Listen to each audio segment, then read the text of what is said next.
उत्तम मासानाम उत्तम मासम मार्गशीर्षम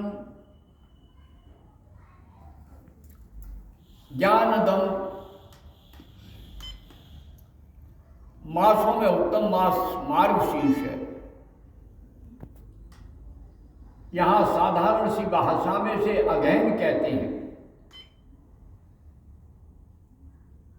मार्गशीर्ष मास को भगवान ने अपना स्वरूप बताया। सभी लोग इसमें ध्यान करते हैं, पूजा करते हैं, एकांत वास करते हैं और गीता का जाप करते हैं, श्रीमद् भगवद गीता का भजन करते हैं, उनको तत्वदर्शन होता है। परंतु केवल गीता पढ़ने से नहीं, गीता सुगीता कर्तव्य, इसको अपने शरीर में जैसे रागात्मक वृत्ति को रखते हैं,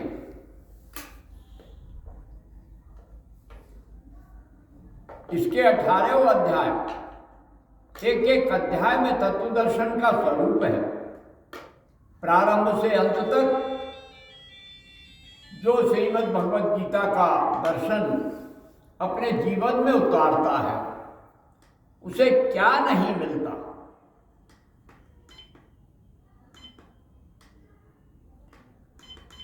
कामदम मोक्षदम चैव,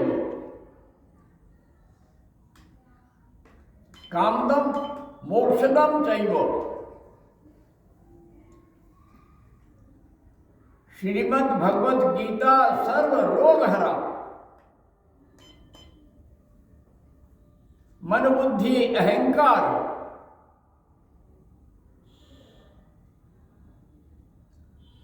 इंद्रिया सहज संयता, या यह पठेत ध्यायेत चिंतयेत सा योगी भवत अर्जुना।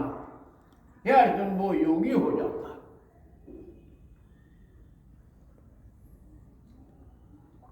क्योंकि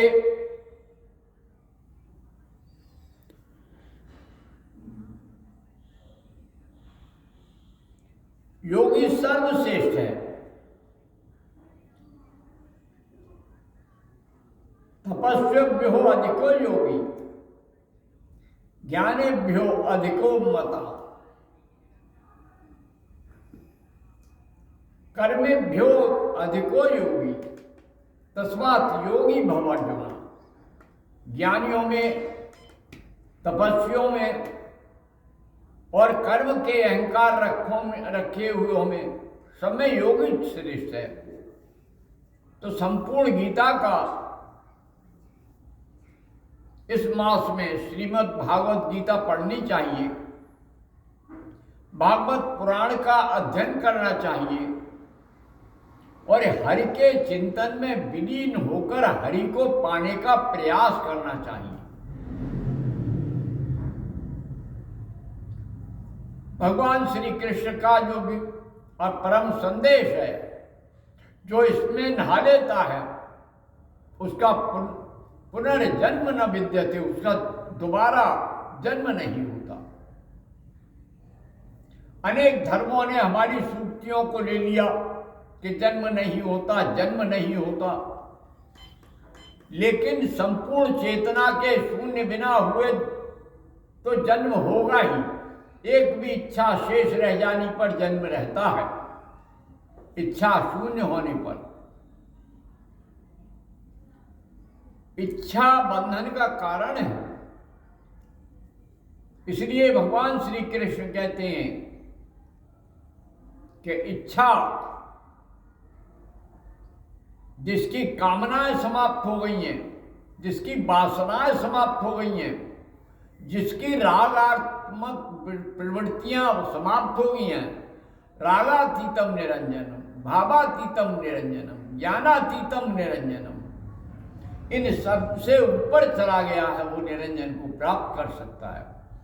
तो इस मार्गशीर्ष मास में आज से ही सभी लोग ध्यान करें और मार्गशीर्ष का ध्यान रात्रि में विशेष आनंद देता है। एकांतिक वास हो, चित्त की वृत्तियां एकांतिक हों, ज़्यादा भीड़भाड़ से अलग रहने का स्वभाव हो।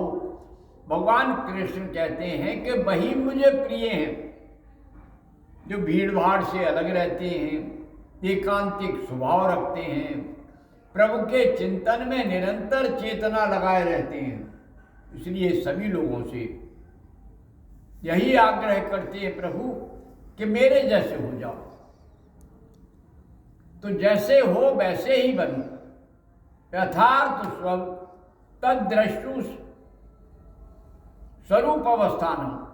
जब हम अपने भीतर देखने लगते हैं तो हम अपने स्वरूप में स्थित हो जाते हैं। योग दर्शन का भी यही निर्देश है, श्रीमद् भगवद गीता का भी यही निर्देश है। संपूर्ण ग्रंथों का सार केवल मात्र तत्व दर्शन है, आत्म दर्शन है, स्वरूप स्थिति है, अपने आप में डूब जाना है, अपने को साक्षी बनाकर उस साक्षी तत्व में निरंतर रहना है। तब न मन भागता है, न जाता है, न आता है। जो मन शत्रु है वही मित्र हो जाता है, प्रज्ञा जागृत हो जाती है, सभी चैतन्य का दीपक जल जाता है। ओम शांति शांति शांति। जय मां, जय भगवती, जय गुरुदेव। ओम।